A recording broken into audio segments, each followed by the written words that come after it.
היו עוד כמה שטענו שהם המשיח. שבתאי צבי היה יהודי יליד איזמיר, שנחשב לאחד ממשיחי השקר המפורסמים ביותר שידעה ארצנו. תנועת השבתאים שהתרקמה סביבו האמינה שהוא האחד, ועד היום יש כאלה שמאמינים בזה. הרבי מלובביץ', שנולד בשם מנחם מנדל שניאורסון, היה האדמו"ר השביעי בשושלת אדמו"רי חסידות חב"ד. לאחר מותו, חסידות חב"ד התפצלה לשני זרמים, שאחד מהם רואה בו את המשיח. דוד קורש עמד בראש כת בשם מקדש העם בארצות הברית, שמאמיניה האמינו כי הוא המשיח. לאחר מספר פרשיות שכללו התעללות בילדי הכת, הגיע השיא המשיחי. ב-28 בפברואר 1993 אסף קורש את מאמיניו לכנסייה. כשה-FBI ניסה לעצור אותו, שרף קורש את הכנסייה, שהוא, מאמיניו ואנשי ה-FBI היו בפנים.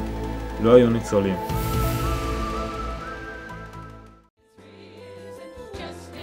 היהודים המשיחיים הם כת המגדירה עצמה כזרם ביהדות. הם מאמינים שישו, או יותר נכון ישוע, הוא המשיח של היהודים. גם כיום הם קיימים, ולא מעט. 300,000 יהודים משיחיים מאמינים שישוע הוא המשיח של היהודים. בסדר? בסדר, נו. אז בית המקדש, אני גם כן אבנה אותו, זה דבר שעוד ייקח עוד המון זמן, עוד הרבה שנים, כן, לא היום ולא מחר, וכאשר בבית מקדש הזה לא יהיה כאילו מטבחיים שישחטו פרות וזה, אלא יצירה, בית יצירה הזאת תהיה, הנה, כמו היצירות, תהיה בית יצירה. אומרים שהמשיח יבוא, יש משהו תקומת המתים או משהו כזה? גם זה, אני הסברתי את זה, כן, תהיה תקומה על המתים, ומה שקושר אותי לזה, שאף אחד לא, נניח בא מישהו אומר שהוא משיח וזה, אז אותי אתם יכולים לשאול ולדעת, אני עבדתי במצבות, וכאשר עבדתי במצבות, אז אמרתי, ריבונו של עולם, איך זה שאתה נותן לי לחיות מזה שאנשים מתים?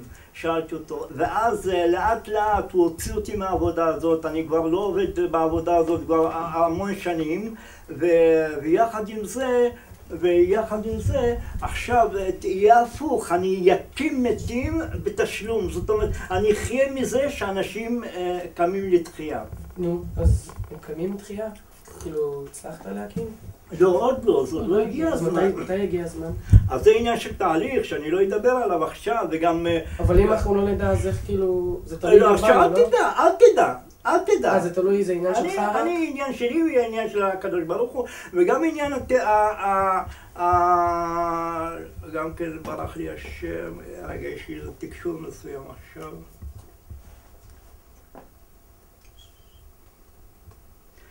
כן, שאלת משהו? הסתכלנו סביבנו והבנו שהמשיח כבר פה, ממש אחד מאיתנו. לפתע כבר לא הבנו מי משיח שקר ומי אמת, ומה הגבול ביניהם, אם יש כזה. אולי הוא מלוד. עכשיו, אם התנ"ך לא היה כתוב, אז אני הייתי יכול לכתוב אותו.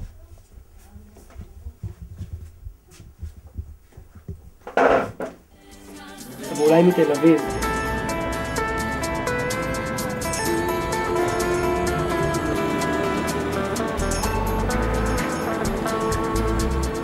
אולי הוא מת מזמן, ואולי הוא עדיין חי, ואולי הוא עוד לא נולד.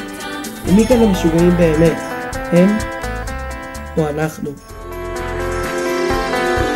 יושבים שעות מחכים שמשיח יבוא.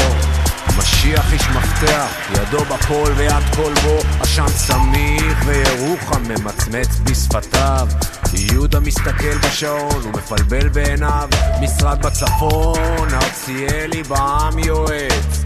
אחר הצהריים ובחוץ העולם מתרוצץ, לוחת זמזם אומר תביא לנו קפה, לוחת זמזם אומר משיח לא בא.